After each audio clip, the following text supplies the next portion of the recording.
आगाज करा हुआ है। इस देश के अंदर जो ईवीएम हटाओ बैलेट पेपर लाओ की मुहिम चल रही है भारत मुक्ति मोर्चा के द्वारा, माननीय बावन मेश्राम साहब के द्वारा, आज यहाँ लाखों की तादाद में लोग आने वाले हैं और लाखों आदमी इकट्ठा हो चुका है। और इस देश के अंदर हम लोग चाहते हैं कि ईवीएम हटाई जाए और बैलेट पेपर लाया जाए।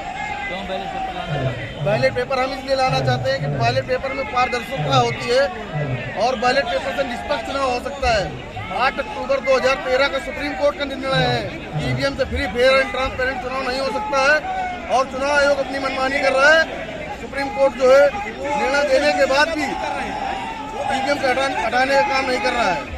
तो ईवीएम में क्या गड़बड़ियाँ होती है? आप बैलेट पेपर चाहते हैं तो कोई बात नहीं, लेकिन ईवीएम में गड़बड़ी क्या होती है? ईवीएम से बहुत सारी गड़बड़ी होती है। हमारा वोट चोरी हो रहा है ईवीएम से। जनता ईवीएम से वोट दे रही है, वोट ईवीएम को दे रही है, लेकिन ईवीएम जो वोट है वो भारतीय जनता पार्टी को वोट दे रही है। ईवीएम से बहुत सारी गड़बड़ियाँ होती हैं।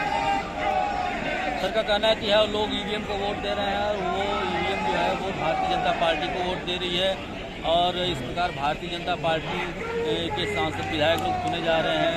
क्या कहना चाहेंगे सर, देश में जो परिस्थितियाँ निर्माण हो गई हैं, किसान परेशान है, विद्यार्थी परेशान है, युवा परेशान है, बेरोजगारी का आलम है, भुखमरी और इस तरीके की समस्याएं देश में चल रही है, क्या ईवीएम का परिणाम है?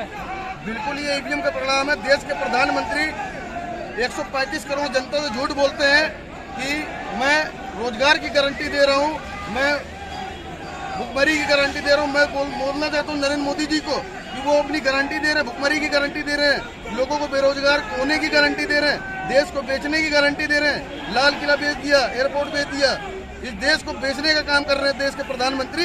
देश के प्रधानमंत्री को शर्म आनी चाहिए। देश की 135 करोड़ की जनता ईवीएम से चुनाव नहीं चाहती है और हम लोग ईवीएम से चुनाव नहीं होने देंगे 22 के चुनाव में, 24 के चुनाव में। अगर चुनाव आयोग नहीं मानेगा तो क्या करेंगे आप? अगर चुनाव आयोग ईवीएम हटाने का काम नहीं करेगा तो आने वाले समय में हम लोग माननीय बावन मेश्राम साहब के निर्णय के अनुसार पूरे भारत भर में ईवीएम मशीन खोलने का काम करेंगे। ईवीएम से जिनको जनता चुनना चाहती है वो लोग चुनकर नहीं जाते हैं और दूसरे लोग चुनकर जाते हैं, जिसकी वजह से देश में तमाम समस्याएं निर्माण हो गई हैं। और ईवीएम का परिणाम ये हुआ कि देश बेचा जा रहा है, एयरपोर्ट बेचे जा रहे हैं, रेलवे स्टेशन बेचे जा रहे हैं, लाल किला बेचा जा रहा है। ये सारे का सारा परिणाम लोगों का कहना है कि ईवीएम का है। सर बने रहिए हमारे साथ, आज की शाम तक का अपडेट हम आपको देते रहेंगे। एक बार सबसे परिचय और जानना चाहेंगे सर, क्या परिचय हुआ? मेरा नाम विक्रम अम्बेडकर है, मैं कानपुर नगर से। धन्यवाद सर।